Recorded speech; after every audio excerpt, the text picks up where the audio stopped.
everybody. I'm Larry Ridley, and this is the NFL on EA Sports. It was a tremendous passing display that this man put on last week. Short, deep, intermediate. He made all the throws, and he had the yards to prove it, not to mention the win. He's riding high coming into this game. It's the Vikings going up against the Bills. With that, let's hand things over to Brandon Gotton and Charles Davis.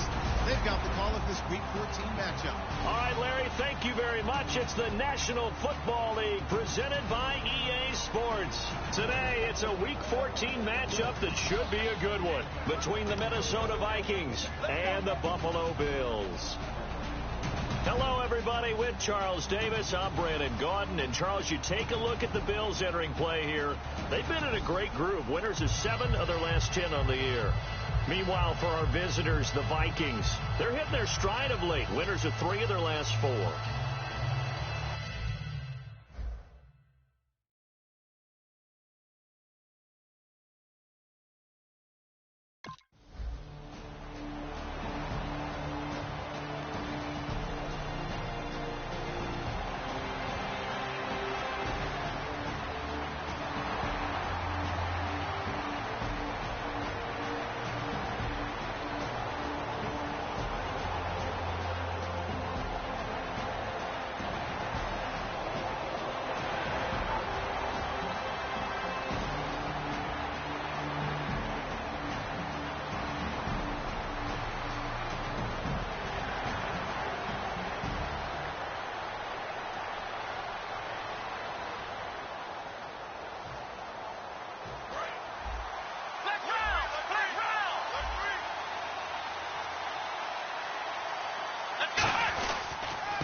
First carry now for Kenneth Dixon. And he's going to be taken down shy of the 5-yard line. 3 yards on the pickup there, and it'll be second down. So a look here at the key inactives, and we got this list before the game down on the field. They tell us the same thing every time, don't they? Next man up. No excuses. Be ready to play. That's the mantra of every organization. The key is having guys on the roster who are capable of filling in and playing at a high level. That's when you know you've drafted well, scouted free agents well, and stocked your team just the way you're supposed to. So the flag is for the very rare illegal forward pass penalty. Not often that a quarterback forgets where the line of scrimmage is. They have an innate sense about it. On this play, the quarterback did. On the move to his left. He may try and run for this. And he's able to get this one up to the 8-yard line this time. It's a gain of 6 on the play, and that'll break.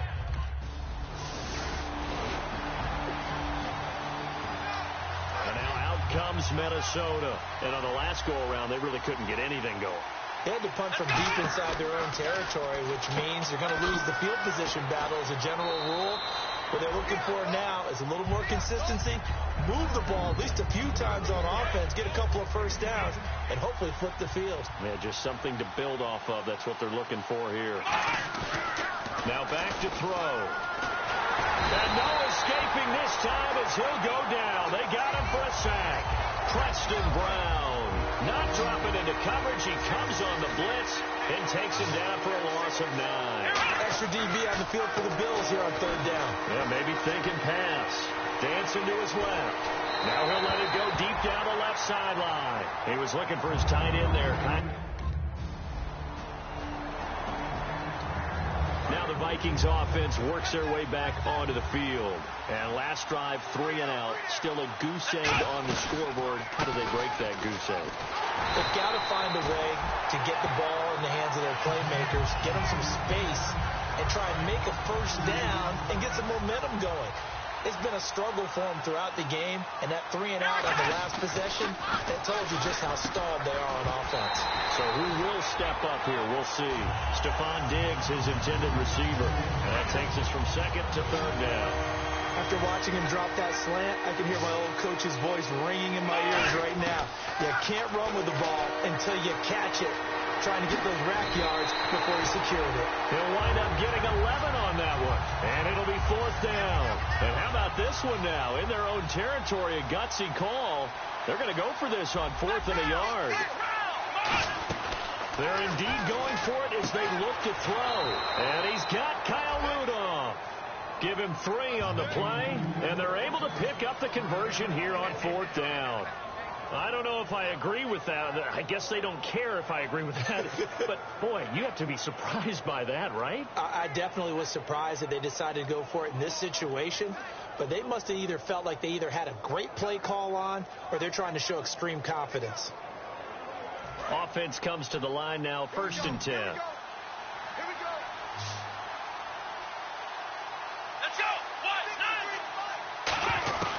Now a shotgun snap as they'll look to throw. They'll roll him out right. Floating one, incomplete. I think that's a big-time play there because the slant route is really hard to cover because the timing is so quick. But able to see it, diagnose it, and get to the football, that's why he's able to bat it away. 2nd down following the incompletion.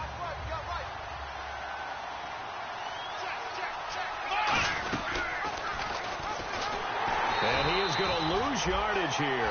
They'll wind up losing a full 10 yards on the play. And they're going to be staring at a 3rd and long here. Well, that's the big drawback to this play.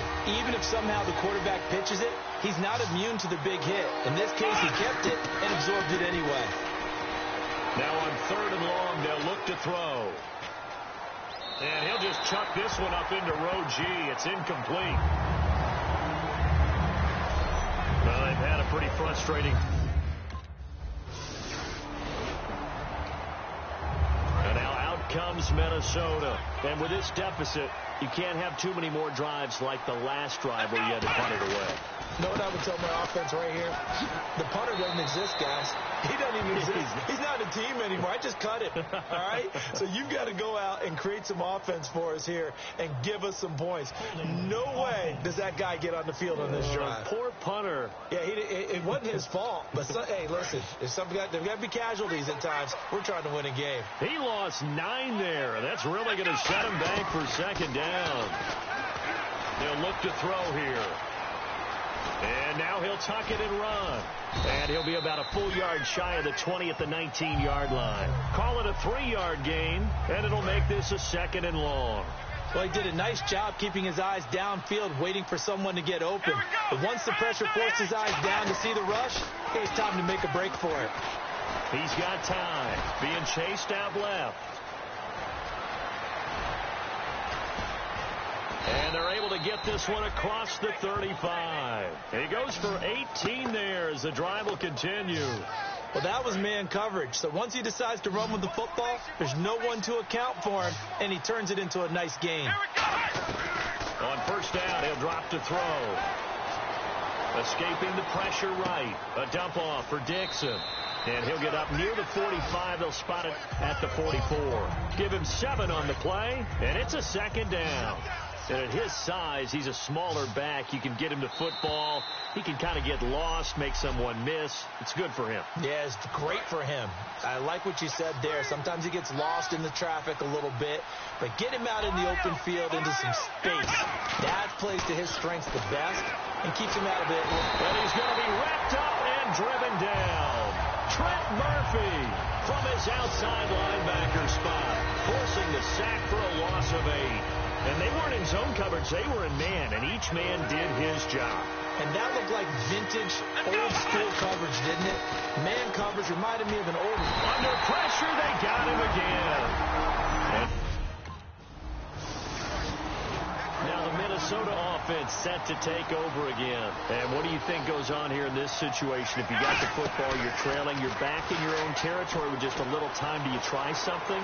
You're thinking about jump-starting your team, right? And that's caught inside the 35. A big play there just before halftime.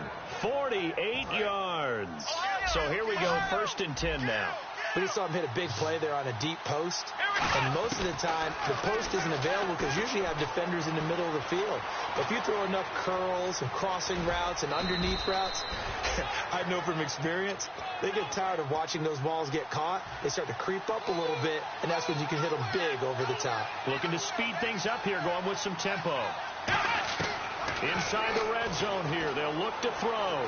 Eluding the pressure right. And he goes out of bounds inside the 10 at the 9. It's a good gain of 11, sets him up 1st and goal.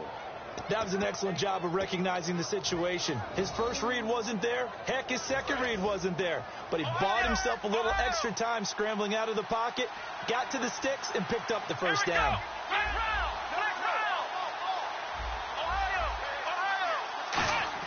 He'll drop to throw. Forced out to his left. And he's able to get it down to the 2-yard line. Now whistles come in. We're going to get a timeout here by the offense. It's just their first, so they'll have 2 remaining here before we get to halftime.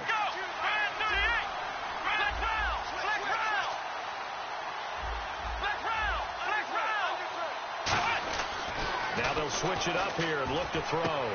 That's caught at the 2. And he'll be brought down right on the edge of the goal line at about the 1-yard line. That'll hold everything here. We're going to get a timeout by the offense. So that means they're down to 1 remaining here as we head toward halftime. They'll look to throw for it on 3rd and 1. It's caught in the end zone. Touchdown, Minnesota.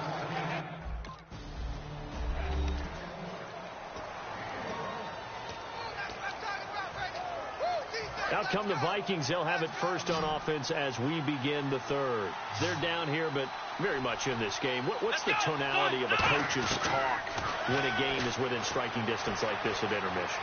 Typically, what they're doing is emphasizing the things that went well in the first half and wanting more of that.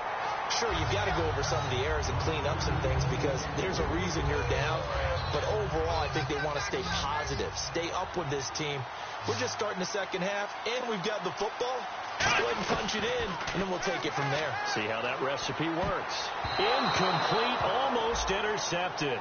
They haven't picked him off yet. Would have been a great time for the first, but instead it's 3rd down. Pretty nice coverage there, but a missed opportunity for an interception. Let's face it, a lot of these defenders, they've got it all. Speed, athleticism, hands, a little bit questionable. He can run for it, and he will. Give him 11 yards that time and a new set of downs. Now that definitely hurts because the mindset is getting a 3-and-out there, and they don't get it done. They give up the scramble and a pickup for a first down. They'll look to throw now on first down. And he's just going to throw this one out of bounds here. Nowhere to go with it. Incomplete.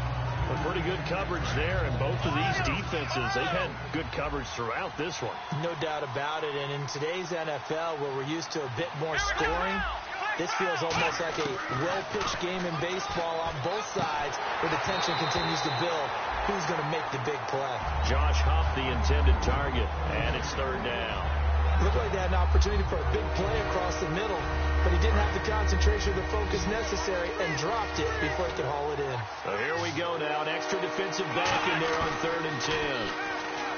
He'll look to throw, and he's going to be wrapped up and driven down. Trent Murphy in there to get him.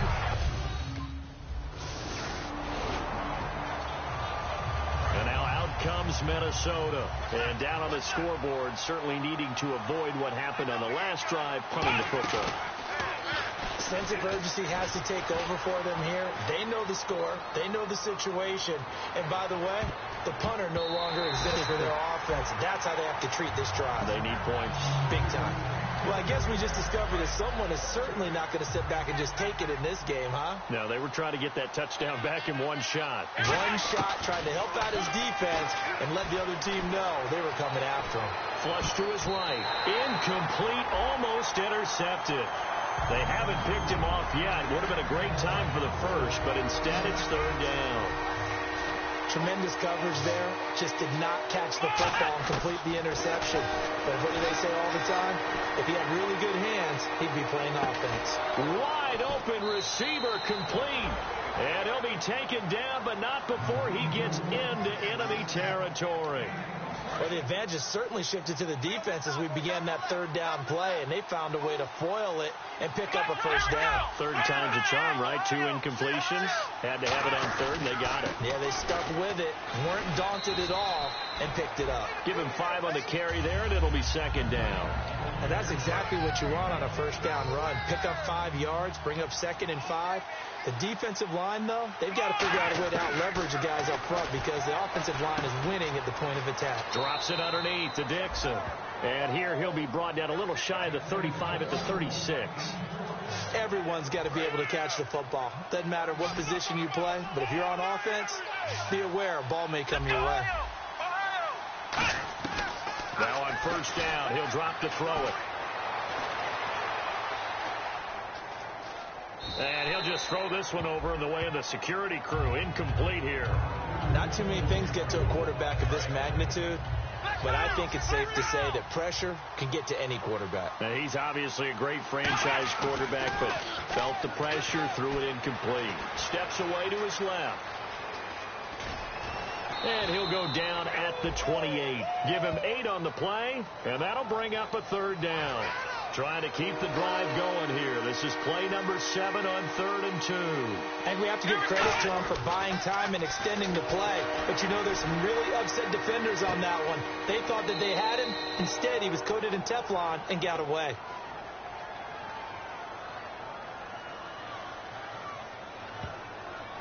Holding offense. And that right there will set him back a bit on the offensive holding penalty. And you know who you want to pressure after a penalty like that? The guy who just committed the foul. You want to see if he's going to keep his head down or if he's going to get his head right back into the game. I'd send a blitz at him right away and see if he holds up.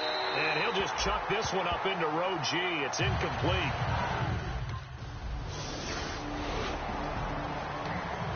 And now out comes Minnesota. And last time out, they had to punt the football away. Anything positive possibly to take from that? There always is when you're punting the football away. It doesn't sound like it because you're giving it up, but you've avoided a mistake. At least you didn't turn it over. You didn't turn it over, right? You're giving your defense a chance because you're punting the ball away, and they're set to go on the field as opposed to sudden change after a turnover. And wow, now we got to go out there and stop people. So, yeah, there's always something positive to be gained from it. And incomplete, a drop there in the middle third of the field. That'll bring up 2nd down. Whenever I see an in-route dropped, as we just saw on that play, I'm always thinking that in the back of their mind, they're worried about what's coming at them because they're going towards traffic on that route as opposed to being away from it and maybe having a little bit more space. And on the outside, they're playing press coverage. And that was well defended. And as a cornerback, what you're taught when you see a wide receiver screen, either you get underneath the play before the blocking forms, or you're going to have to fight your way through it by getting through some blocking. That was a really nice play there. And they're indeed going to go for it here on 4th down. So trailing here in the last quarter. Let's see how this plays out. Come on, let's go. Let's round. Got to try it here. He's back to throw. And he's able to find Diggs. They'll give him 8 on the play. And on 4th down, they're able to convert and move the sticks. Well, it all came together on that one, didn't it? Big-time throw on 4th. Now, that had to feel good, didn't it? Taking that type of a gamble there and making it pay off. What a throw. And tough as a receiver because no matter how perfect the pass, you know it's 4th down and you got to convert. A little bit of extra pressure, but he overcame it. Now, that was not a bad scramble there on 1st down. He didn't force it, nor did he throw it away. He was able to take off, and now he made it a very manageable 2nd and short. Back to throw. Flushed out right. Now he'll let it go. And this is caught. And they do stop him, but he takes it all the way to the 2. We talk about mobility on quarterbacks all the time. Here's where it really pays off. Able to move, evade, and is accurate throwing on the run and picking up a 1st down.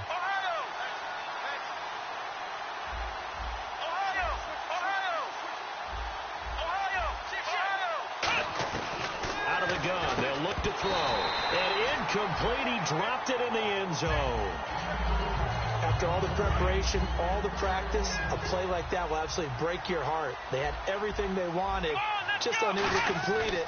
In the end zone, a big-time drop. Buying time, and he's going to score. It's a Viking touchdown.